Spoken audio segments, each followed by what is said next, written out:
Hello, this is Dr. Adam Kopsky from Advanced Rehab Medical, and today I'm going to discuss our whiteboard topic of the week we got going this week, and it actually discusses neck posture. And specifically, this study they went into discussing neck postures before a motor vehicle accident. So a lot of you know when you get in motor vehicle accidents, and heaven forbid you haven't been in one, but surely you know people that have, and you've heard of the term whiplash.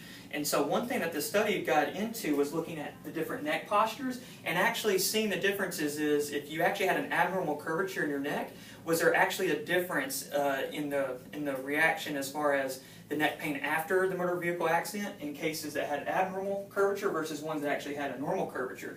And so one thing that they actually found was that those that had an abnormal curve that you see right here is that they actually had a 70% more force going straight through the cervical spine, and all the ligaments and tendons were stressed so much more, and that actually led to more degeneration later in life.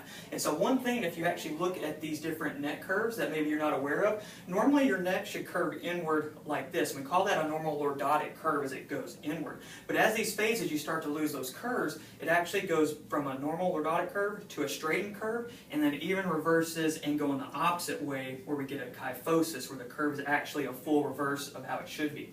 So we're seeing that, and I see it all the time here when we actually take x-rays. We're seeing it in our youth. We're seeing everyone, you know, we got the technology in our hands, our heads are down, we're sitting, studying, our head posture is down, and we're losing all this posture. So it's one thing to know, just be aware of. I'm actually going to put a real case next week to show you pre and post on big changes that we've made in the neck posture. And so if you have any questions, please post in the comments below. If you have any questions, don't hesitate to ask us, and we'll see you next week.